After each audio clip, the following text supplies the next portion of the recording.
The United States Army tried to replace this weapon 4 times. 4 separate programs.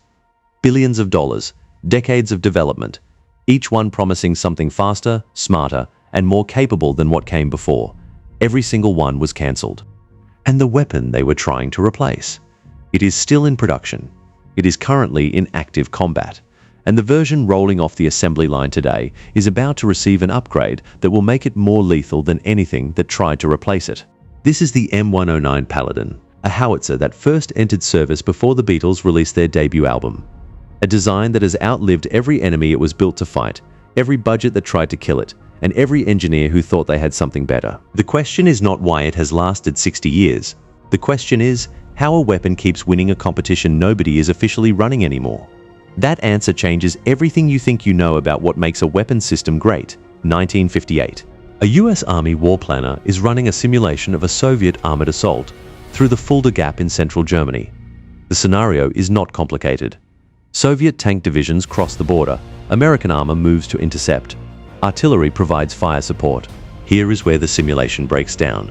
The American artillery cannot keep up. Not because the guns are too slow, because the trucks hauling the fuel to feed them run dry after 120 kilometers, barely enough to follow an armored column through a single day of high-intensity advance. The M44 self-propelled howitzer, the system the Army depends on, has an operational range so short that in a fast-moving armored battle, it gets left behind before the fighting even reaches full intensity. An artillery system that cannot stay with the force it supports is not a support system. It is a very expensive way to fall behind. The Army's answer was not just a new gun, it was a new philosophy. Build a sealed, fully armored, completely self-contained artillery platform on tracks, one that could follow tanks anywhere, fire in any direction without stopping to reposition, and keep its crew alive when the enemy fires back. In 1963, that platform entered service. It weighed 25 tons. It carried a 155mm howitzer that could reach 14.6 kilometers. It had a fully enclosed rotating turret, something most contemporary artillery systems didn't have, and an aluminum hull watertight enough to ford rivers. It was not the most powerful gun in the world. It was the most practical. And practical, it turned out, has a very long shelf life. The first real test came not on the plains of Europe. It came in a jungle. The M109 was designed for open terrain, defined front lines, and mass armor engagements at long range. Vietnam had none of those things. What Vietnam had was triple canopy jungle, no front line, ambushes from every direction, and fire bases that got attacked in the middle of the night by an enemy who materialized out of the trees and disappeared before dawn. An artillery system built for European plains had no business being effective in that environment. It was effective anyway. The tracked mobility that seemed like over-engineering on European roads turned out to be essential in terrain where wheeled vehicles simply couldn't operate. The enclosed turret that seemed excessive for an artillery piece turned out to matter enormously when your firebase is taking small arms and mortar fire at the 0300 and your crew needs to keep shooting. The 360-degree traverse that seemed like a tactical luxury turned out to be a survival feature when the threat can come from any direction simultaneously. But Vietnam also handed the M109 program its first serious bill. 14.6 kilometers of range was adequate for jungle warfare with compressed distances. Against Soviet artillery on the plains of Europe, the war the M109 was actually built for, it was not adequate. Soviet guns were already reaching further. The gap was growing. And there was a second problem, one that nobody wanted to say out loud. The Soviet Union was not standing still. By the mid-1970s, Soviet self-propelled artillery was fielding systems with ranges approaching 20 kilometers, radar-based counter-battery targeting, and crew protections that matched or exceeded the M109. The gap that the M109 had been designed to close was opening again from the other direction. The engineers went back to work. What they built next would extend the M109's life by another 5 decades, and create the first enemy it couldn't outrun. Here is something the official histories of the M109 tend to gloss over. Through most of the 1970s and into the 1980s, the M109 was losing the range competition. The M109A1, introduced in 1973, pushed maximum range to 18.1 kilometers with a new longer barrel. Impressive on paper. But Soviet artillery doctrine was already operating comfortably at ranges the M109 couldn't answer. The SA-6 missile systems protecting Soviet formations could engage aircraft at 20+ kilometers. Soviet counter-battery radar could detect outgoing artillery rounds and calculate their origin point within seconds. An artillery system firing from within its enemy's radar detection range and outside its own safe engagement range is not a weapons system. It is a target with a very large muzzle flash. The M109A2 in 1979 added reliability and pushed the ammunition load from 28 to 36 rounds. The M109A3 standardized the fleet across NATO. The M109A4 added nuclear, biological, and chemical protection, the kind of upgrade that tells you exactly what Cold War planners thought a European war might look like. None of these moved the needle on the fundamental problem. Range. The M109A5 in 1985 finally addressed it directly. A new barrel, more powerful propellant charges, maximum range pushed to 30 kilometers with rocket-assisted projectiles. For the first time in a decade, the M109 could hit Soviet artillery before Soviet artillery could hit back. But by 1985, a new enemy had appeared. One that wouldn't arrive on a battlefield. One that would arrive in a budget meeting. The United States Army had decided that the M109, however improved, was fundamentally obsolete. What was needed was not another upgrade. What was needed was a replacement. Something built from scratch. Something that would make the M109 look like what it was, a design from the Kennedy administration, and consign it permanently to military history. In 1994, that replacement program got serious. It was called the Crusader, and it was going to kill the M109 once and for all. Before we get to the Crusader, something happened in 1994 that nobody expected.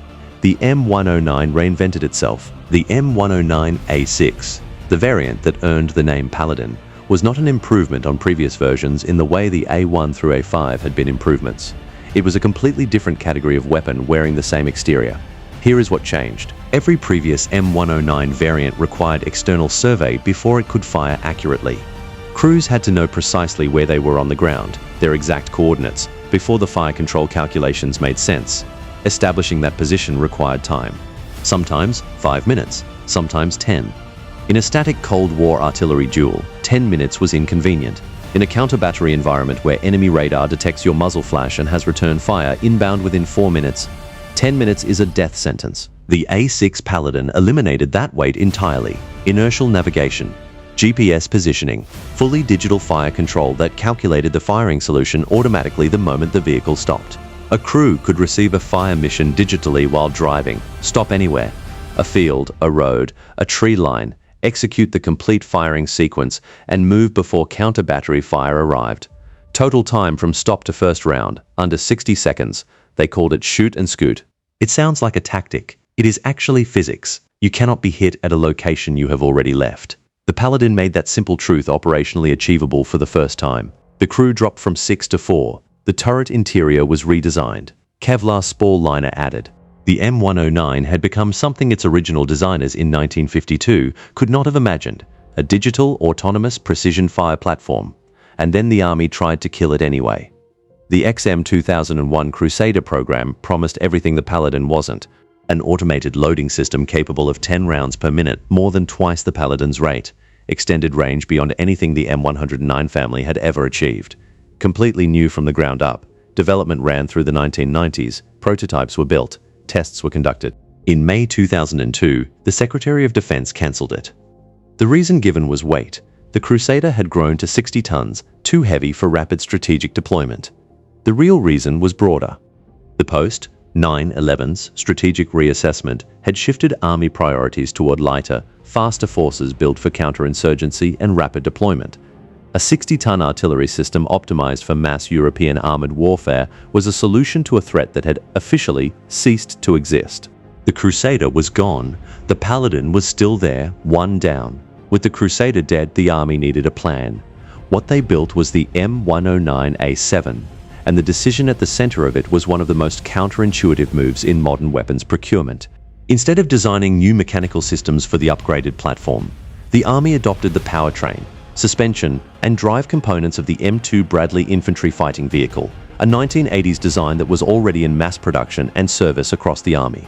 On the surface, this seems like a step backward. You are upgrading a 1960s artillery platform with components from a 1980s infantry vehicle. In practice, it was a masterstroke.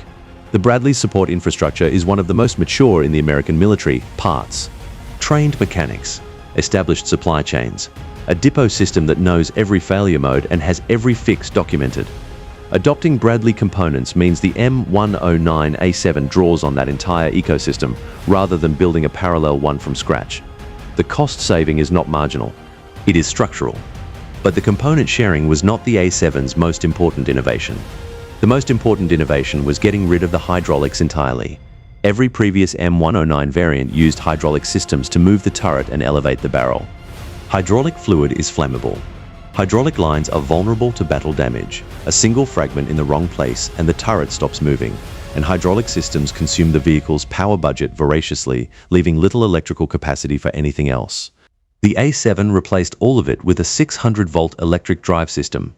The immediate benefits are real. Less fire risk, better battle damage tolerance, improved reliability. But the strategic benefit is what matters most. Force 600 volts of electrical generation capacity is enough to power systems that do not yet exist in fielded form.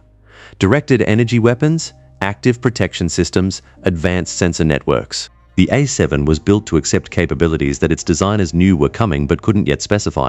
It is a platform designed for a future it cannot fully see. Combined with the M982 Excalibur GPS-guided projectile, accurate to within meters at ranges exceeding 40 kilometers, the A7 can accomplish with a single round what previous variants needed a sustained fire mission to achieve.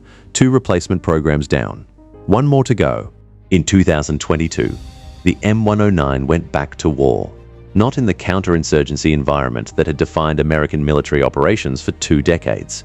In high intensity, peer versus peer, artillery-dominated conventional warfare, exactly the scenario it was originally built for in 1963. The results were immediate and unambiguous. Ukrainian crews transitioning from Soviet-era 2S-3 Akatsiya howitzers with a maximum range of roughly 18 kilometers reported the M109's 24-kilometer standard range as operationally transformative. Not because 6 kilometers sounds like much on a map, because 6 kilometers is the difference between firing from inside the enemy's counter-battery radar range and firing from outside it. Ukrainian drone operators and Western advisors both documented the pattern consistently. Russian counter-battery fire arriving at M109 firing positions between 2 and 4 minutes after a fire mission completion. Crews that executed the digital fire sequence and moved immediately survived. Crews that stayed even an extra 2 minutes did not. Shoot and scoot was not a tactical preference in Ukraine. It was the difference between alive and dead. The A6's digital systems also compressed crew training timelines dramatically. Ukrainian artillerymen reported achieving functional proficiency on the M109 in days, not the weeks or months that more complex systems required. In a war where replacement crews were constantly feeding into the front, that training efficiency had direct operational value. Now, the honest comparison. Against the German PH-2000, the M109 loses on raw performance. The PH-2000 fires up to 10 rounds per minute against the Paladin's 4. Its longer barrel reaches beyond 40 kilometers with standard ammunition.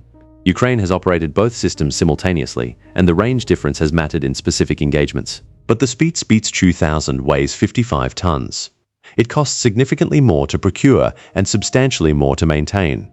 In a resource-constrained environment with limited maintenance infrastructure, that complexity has a price that extends well beyond the purchase order. Against South Korea's K9 Thunder, arguably the most commercially successful self-propelled howitzer of the past 20 years, the M109 competes more directly.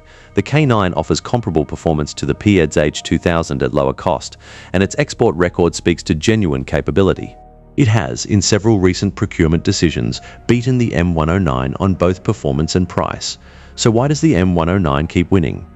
Here is the answer nobody wants to give, because it sounds like an argument against progress. 60 years of combat-proven reliability across every environment on Earth is not a specification. You cannot write it into a procurement document, but it is real, and it is valuable in ways that show up only when things go wrong, which in war is always.